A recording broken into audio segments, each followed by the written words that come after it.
Na lição de hoje vamos começar nosso estudo do livro de Gênesis, examinando o que Deus nos diz sobre a criação. Portanto, muito bem-vindo a mais um programa Encontro com a Palavra. A palavra Gênesis, o nome do primeiro livro da Bíblia, significa algo como Gênese, ou o início. Como dissemos em nossa última lição, este livro não foi escrito somente para revelar como as coisas vieram a existir. Esse livro nos fala da origem das coisas porque Deus quer que a gente entenda como tudo começou. No primeiro capítulo de Gênesis temos essas palavras. No princípio, Deus criou os céus e a terra. A terra, porém, estava sem forma e vazia. Havia trevas sobre a face do abismo e o Espírito de Deus pairava sobre as águas. Disse também Deus, povoem-se as águas de enxames de seres viventes, e voem as aves sobre a terra, sobre o firmamento dos céus.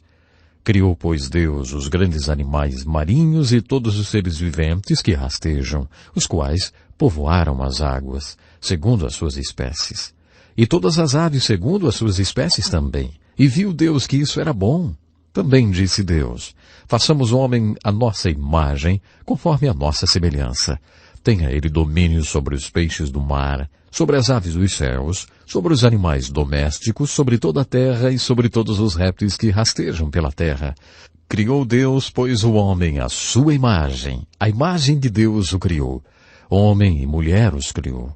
E Deus os abençoou e lhes disse, sede fecundos, multiplicai-vos e enchei a terra. Viu Deus tudo quanto fizera, e eis que era muito bom. Esse assunto da criação é o assunto mais popular dentro do livro de Gênesis. Se você participar de uma discussão sobre religião numa universidade, parece que a Bíblia não fala de outra coisa que não seja a criação. A criação é o que mais os universitários gostam de discutir quando se trata de religião. Existem dois pensamentos extremos quando o assunto é a criação. Primeiro, temos a posição do cientista que diz que a criação, como foi narrada no livro de Gênesis, não é cientificamente confiável. Por isso ele rejeita a Bíblia como palavra inspirada de Deus. A outra posição, que é o oposto da primeira, é a do crente conservador, que aborda o assunto com uma outra pergunta.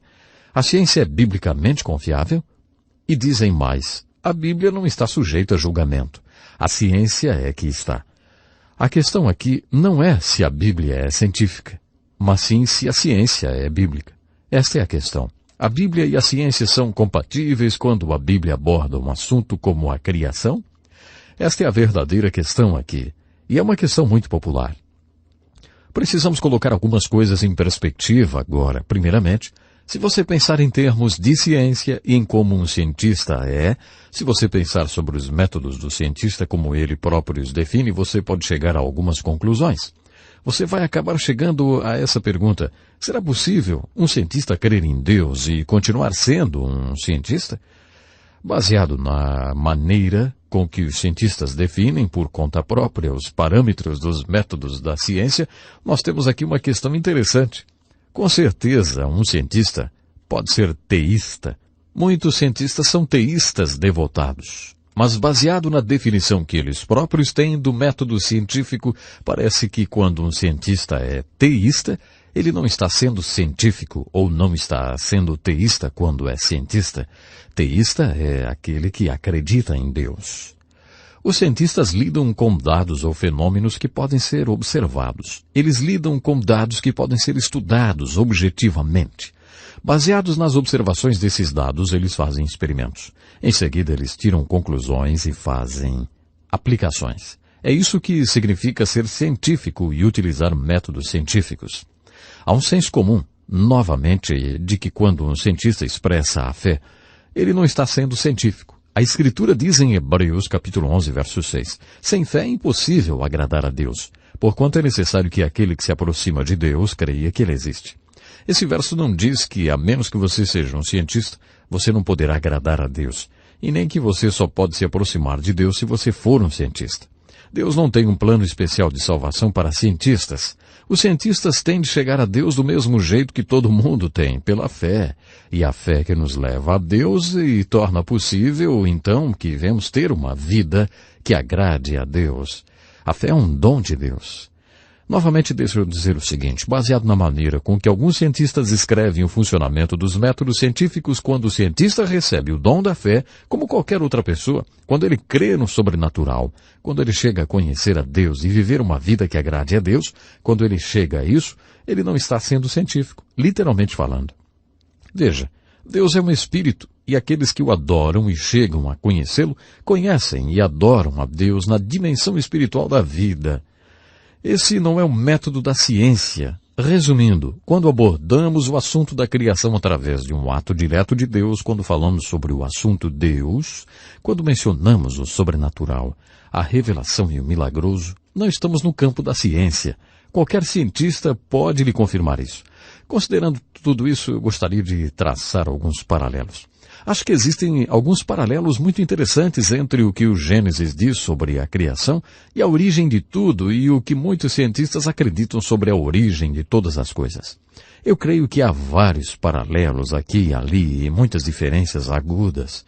Baseado na nossa introdução à Bíblia, para ler sobre a criação, devemos agir como agiríamos para ler todos os capítulos da Bíblia, fazendo as seguintes perguntas.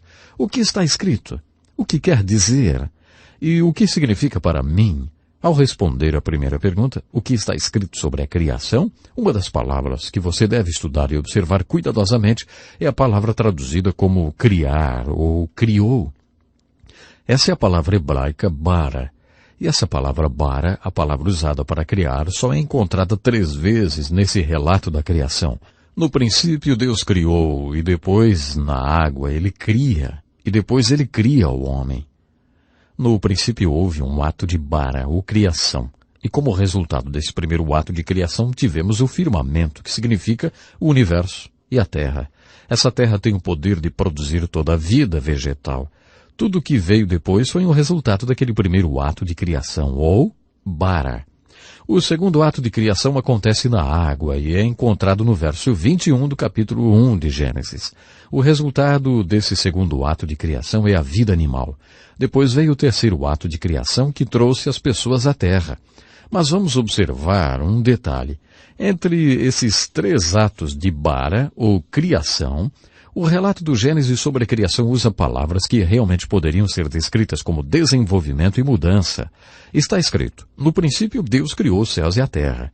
Quando ele criou os céus e a terra, eles não tinham forma, eram vazios, eram úmidos, escuros e profundos. No segundo verso do relato da criação, Gênesis capítulo 1, lemos que o Espírito de Deus começou a se mover por sobre essa criação. Agora, entre os versos 1 e 2 do primeiro capítulo de Gênesis, muitas pessoas injetam uma teoria. É a chamada teoria da catástrofe. Eles dizem que alguma coisa aconteceu após o verso 1, que destruiu completamente a primeira criação, por isso Deus teve de fazer outra criação. Eles acham que Deus não poderia criar uma coisa que fosse sem forma e vazia, úmida, escura e profunda. Nesse ponto é preciso uma certa prática como estudioso da Bíblia. Faça-se a seguinte pergunta. O que está escrito? Francamente, não está escrito que houve uma catástrofe.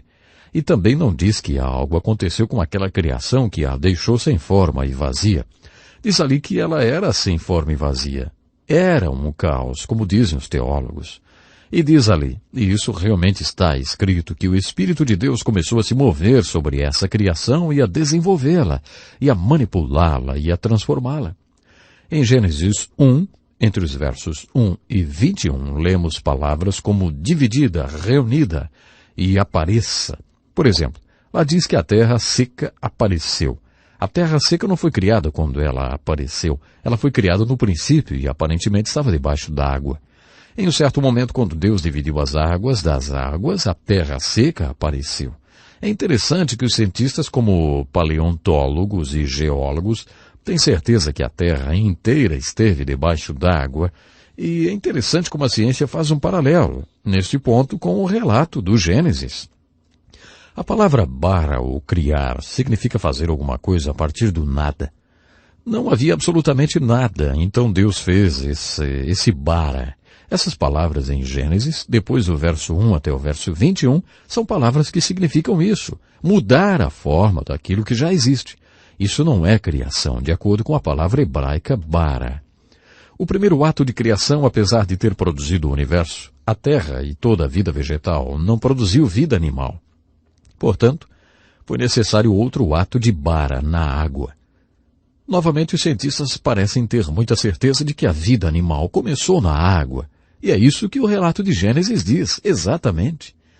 Tinha de haver um terceiro ato separado da criação. Tem de haver um terceiro ato de bara, porque a vida animal não originou a vida humana. Quando chegamos aos versos 26 e 27, lemos sobre a terceira vez que Deus criou.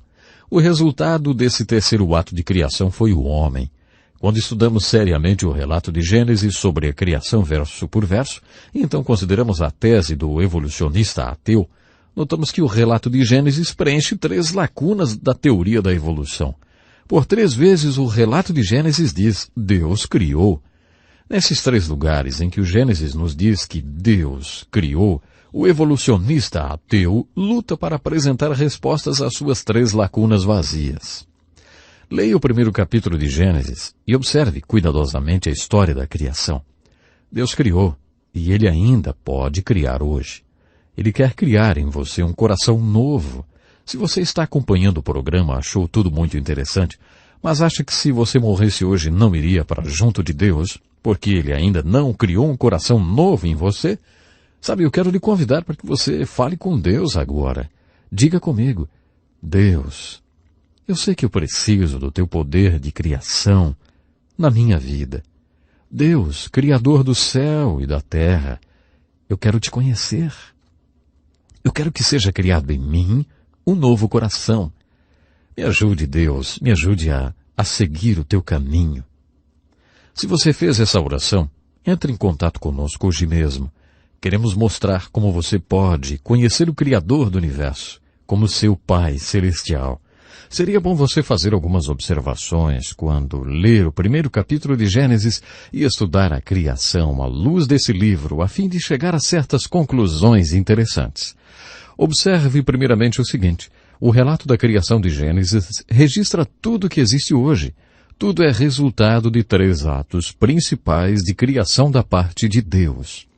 Há muita mutação e desenvolvimento entre esses 3 atos de criação. Depois desses atos originais da criação, o Espírito de Deus continua a manipular, mudar e desenvolver essa criação. Existe um paralelo entre o relato da criação e aquilo que muitos cientistas acreditam. Os cientistas estudam as formas de vida que existem hoje e observam suas mudanças e desenvolvimento e então dizem, isso existe, a vida se desenvolve, isso evolui, isso sofre mudança. Alguns cristãos ficam horrorizados, têm chilique e dizem, não pode ser isso. Muito bem, quando você lê o relato da criação de Gênesis, o que ele diz, hein? O que ele realmente diz? O livro de Gênesis diz que houve 3 atos de criação, mas que entre um e outro ato de criação houve mutações e desenvolvimento. É aqui que eles discordam. A expressão Deus e bara aparece 3 vezes no relato bíblico da criação. Deus criou. É nesse ponto que muitos cientistas discordam do relato da criação. Alguns deles não consideram esse dado porque ele foge de sua realidade. O criacionismo envolve o sobrenatural, o subjetivo e o espiritual. De acordo com os cientistas, você não pode ser científico em cima de dados sobrenaturais. Resumindo, acho interessante considerar os paralelos entre a ciência e o relato da criação de Gênesis. Existem 3 pontos para os quais os cientistas ateístas têm extrema dificuldade para encontrar respostas. Há 3 pontos onde o relato de Gênesis diz, criou Deus. O cientista ateísta tem dificuldade para responder essa questão. Mas como tudo começou? Quando você começa do princípio, eles realmente não encontram resposta nenhuma.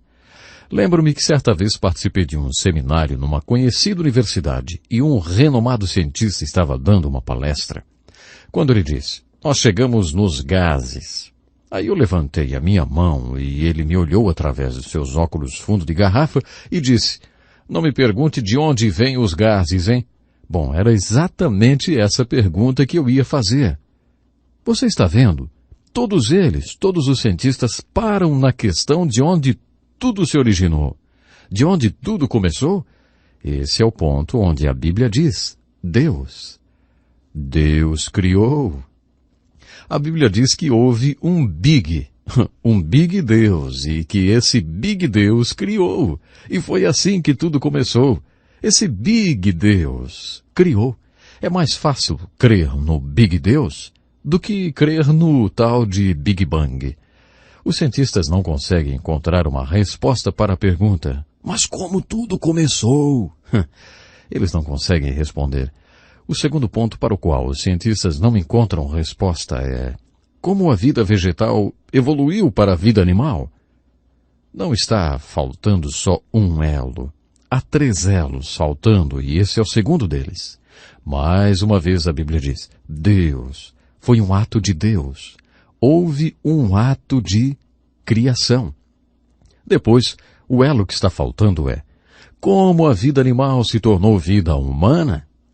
Mais uma vez, o relato de Gênesis diz: Deus. Nesse relato lemos que Deus criou o homem. Eu não sei quanto a você, mas para mim essa observação é muito importante.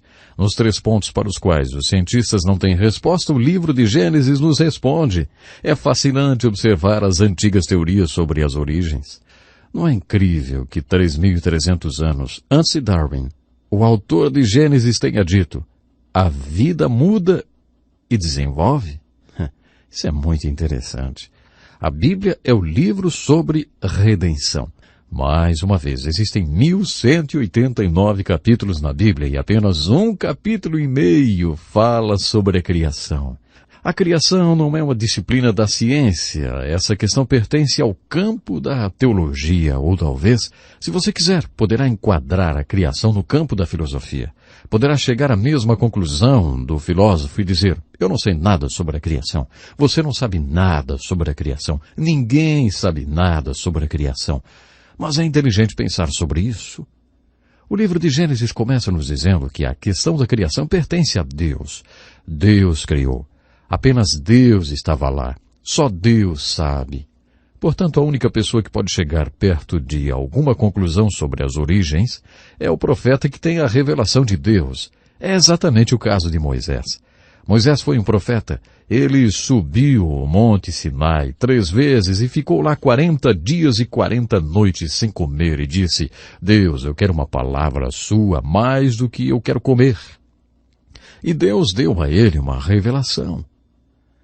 Deus deu a ele uma palavra, os 5 primeiros livros da Bíblia, Gênesis, Êxodo, Levítico, Números e Deuteronômio. São essas a revelação que Moisés recebeu. Essa revelação começa com uma simples afirmação sobre a criação.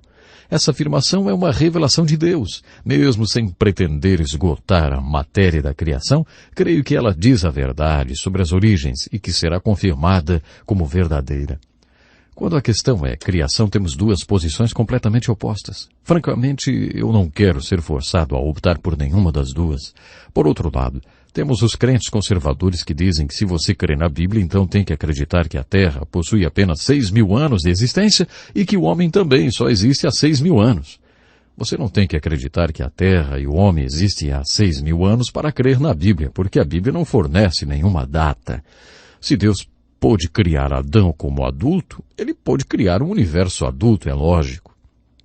Um repórter de um programa de televisão certa vez perguntou ao Billy Graham: Dr. Billy Graham, como o senhor pode dizer diante de todas essas pessoas que a Bíblia diz, sendo o senhor formado em antropologia?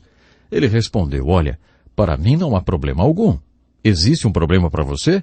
Então, o repórter respondeu: um antropólogo deveria saber que a Terra tem bilhões de anos e a Bíblia afirma que ela possui apenas 6.000 anos. Como o senhor pode achar possível acreditar na Bíblia? Então Billy Graham disse: me desculpe, mas a Bíblia não diz em lugar nenhum que o homem ou a Terra tenham 6.000 anos.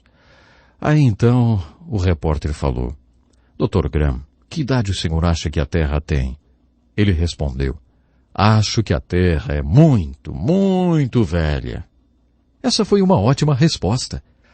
Acho incrível que tantas pessoas ainda não tenham lido Gênesis. Muitos cientistas que possuem grande conhecimento científico jamais leram o relato de Gênesis, nem sequer o leram objetivamente, com seriedade. Há muitas pessoas que creem nas Escrituras, mas têm medo da questão da evolução. Elas nem procuram saber o que a Bíblia diz a respeito. Eu não sou cientista e não sei nada sobre evolução. Essa não é a minha área, não é o meu chamado. O que eu gostaria de propor é, uma vez que esse assunto sempre vem à tona, vamos ler o relato da criação de Gênesis. Não tenha medo desse assunto, não fique pensando que você tem que defender Deus. Simplesmente leia o livro de Gênesis fazendo a seguinte pergunta: o que realmente há aqui a esse respeito? Tenha essa expectativa de que está escrito ali, do que o que está ali realmente é verdadeiro e que será confirmado por cientistas verdadeiros. Também precisamos fazer a seguinte pergunta: por que Deus falou tão pouco a respeito da criação?